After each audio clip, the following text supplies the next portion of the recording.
Hello! Welcome back to It's What I Do. The last video I mentioned the epoxy greenhouse thing that I was putting together. Well, I finally managed to get that finished. Really bad design, really bad. Give me a second, I'll take you down there and show you. 1 second. Well, this is it. You can see it's got a top that opens up, sliding door. And it's absolutely horrible to put together. It's got these nuts that go into these rails here, or bolts I should say. So they're like self-captured, and you'd think that'd be pretty easy, but no, it ain't, trust me. And down the bottom we've got these, see if we can get you around that way. Got these clamps here, can you see? These things here, and you've got to get those on, into those, and you've got them all round to do. So when you're putting this one in, that one over there falls out. So you've got to try and do them both together, with the whole thing upright, wobbling all over the place. It's just a nightmare. And then we've got these catches on the side. Now, in one picture it shows the catches being attached to the bolt down here. In another picture it shows them at the top up here. So which one's right, I don't know. But this seems to be sort of more logical, because if you put them down like that, both sides, like so, and then lift the top, they should catch in, like that. Yeah, so it just automatically drops in. The other way up doesn't work quite so well. You've got to do them one side at a time and lift them up like that. Oh, and like that, so that lifts up like that. I'm not sure how clearly that you can see that, but so yeah, that works like that. Let me put it back down again.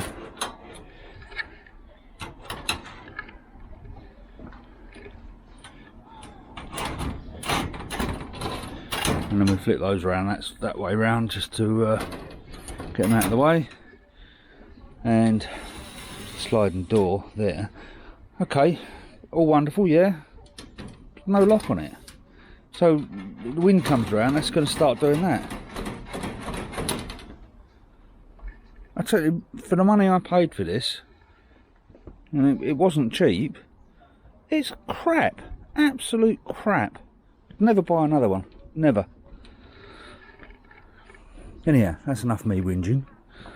So what's this video? Well, this one's going to be where I'm going to have a look at modifying the float switch.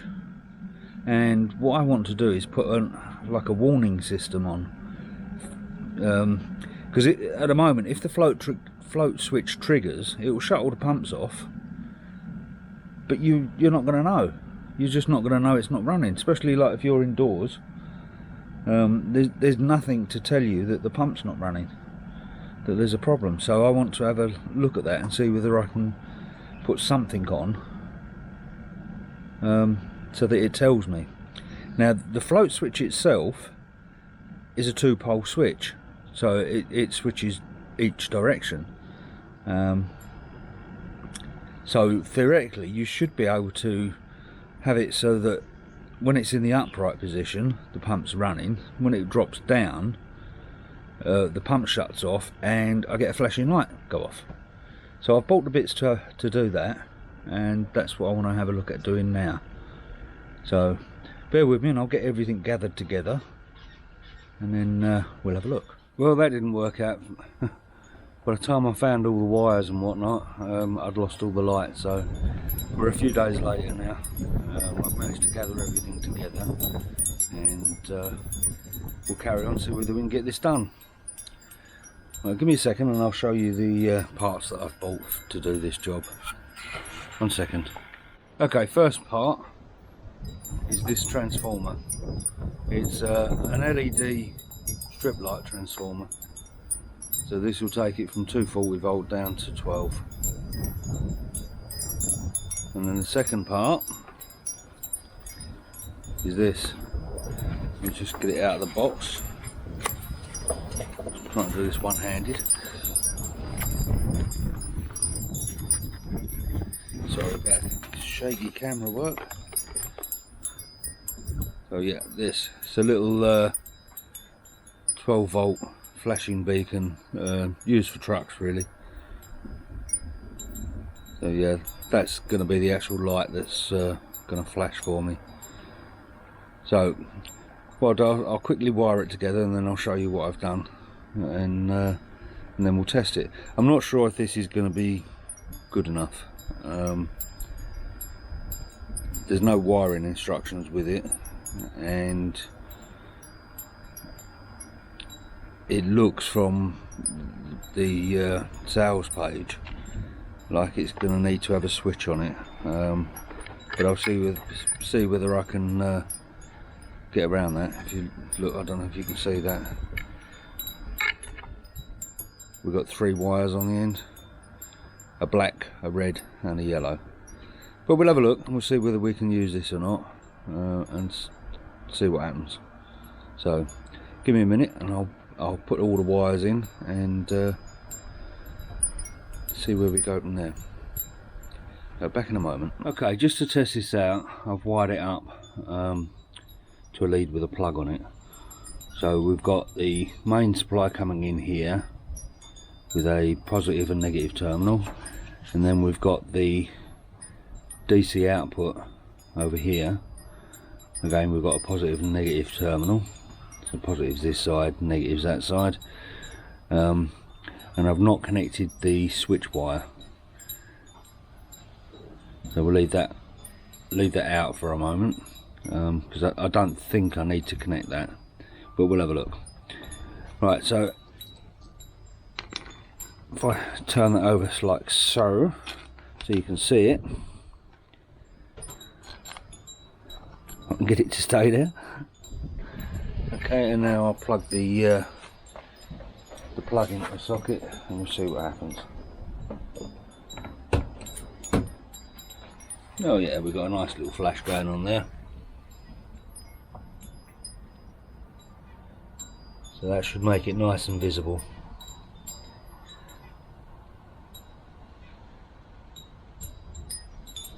So what I'll do now is I'll shorten the wire, take the plug off the end, shorten the wire, and we'll wire it into the float switch and see whether it works on there. So give me 2 seconds. Right, over the far side of the pond next to the air source heat pump, I've got this box. I made this absolutely years ago, and it's just somewhere outside to secure electric sockets that are not waterproof. So all I do is just unscrew the screws out the front of this. Very hard to do one-handed. Right, so now you can see we've got a main supply here, and I'll just run the extension lead off of that. That runs the pump, I think. Yeah, that runs the pump, and that one, no, I'm telling lies here, that runs the UV. No, it doesn't. I've got no idea what that one runs. That's funny.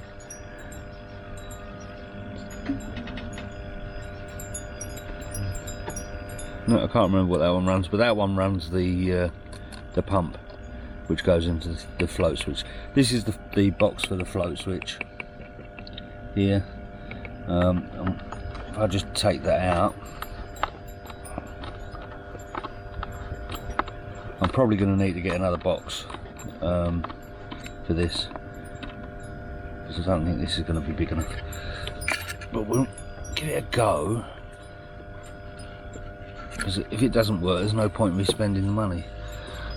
So let me get the top off of this, and then I'll show you.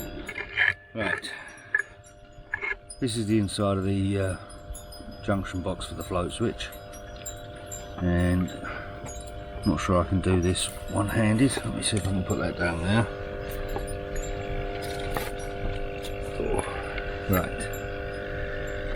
Right, we've got mains power coming in here. We then have the switch wires, the float switch wires here, and we can see we've got the positive comes down to the positive there. That goes down to the float switch. When it's in the upright position, it then returns the current back through here into the pump. Yeah? So with the float switch in the down position, it should return the current back up this one, not that one. So what we're going to do is we're going to connect the wire for the flashing light into this one, and it should work. So I'll wire it up and we'll have a look. So I'll be back in a moment. Okay, so we're wired. Let's see whether it works.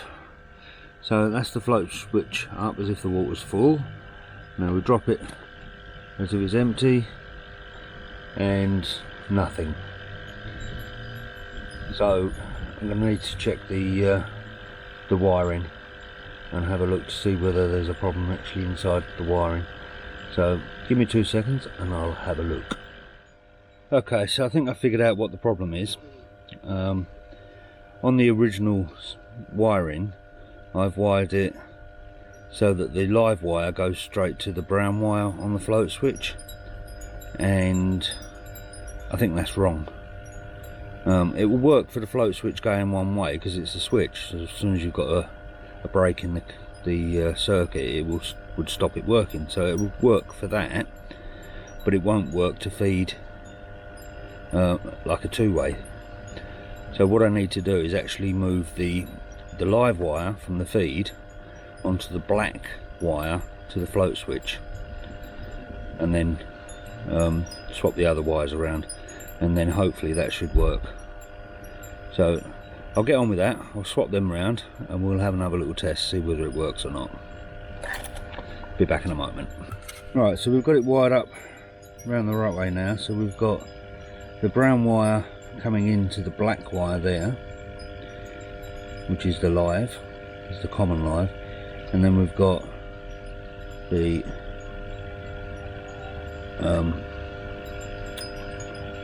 brown wire from the pump going to the brown wire on there, and then the brown wire from the 12 volt flashing light going into the blue. So let's see whether that works. Pump is actually on at the moment. Oh, so now we'll move the float switch so that it's in the off position. Oh, and we've got a flashing light. We'll lift that back up. We'll see the flashing light carries on for a second or two. That's because it's using up the power and the capacitors in the 12 volt converter. So it will flash for a couple of seconds afterwards. So flashing light.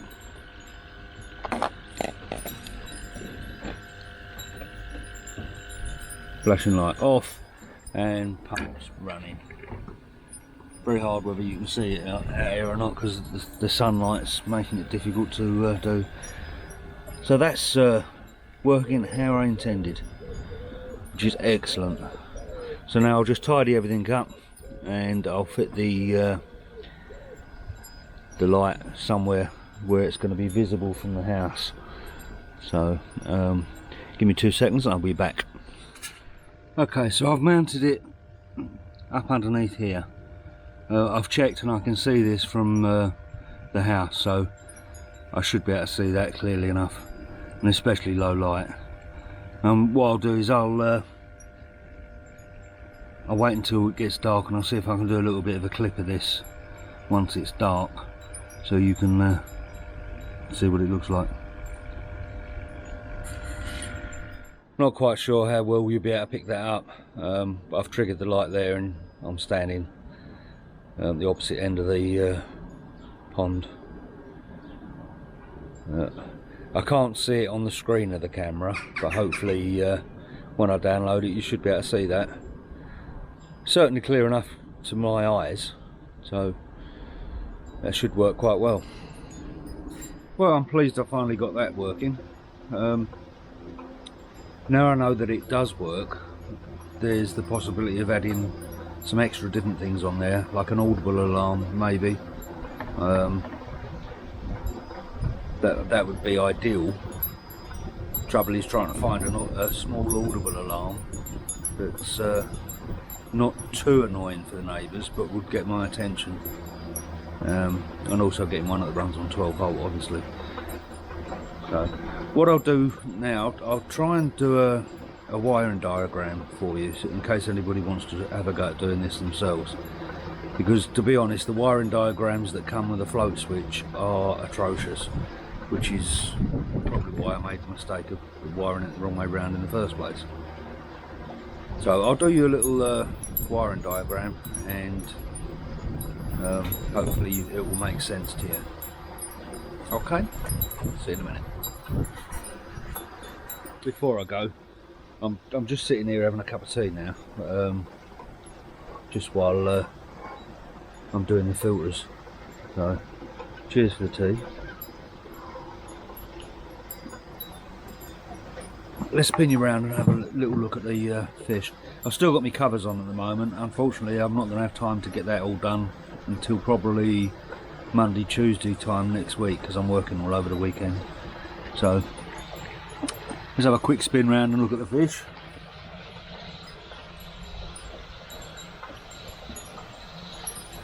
They're all doing really well.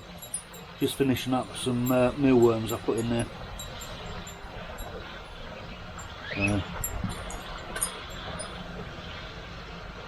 There's the old Deutz Kajaku that Vince, I got from Vince. Can't see the other one, but he's in there somewhere.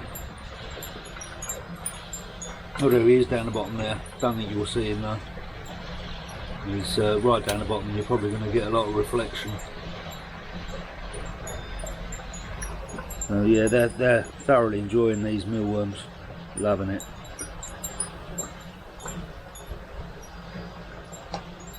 Right, I'll get this wiring diagram done and I'll be back to you. Right, hopefully this will make sense to you. This is how I've connected the flashing beacon and the flow switch, etc. I've tried to make it as clear as possible, but if there's anything you don't understand, by all means ask me a question, and by all means take a screen grab of this and you can use it. Yeah, it's not quite dark out here, but you should be able to see the light working there. That's pretty good. Quite pleased with that. Well, the light's fading fast out here, so I'm going to call it a day now. Hope you found that interesting. I'm really pleased I've got it working. So, right, until next time, I'll catch you later. Bye for now.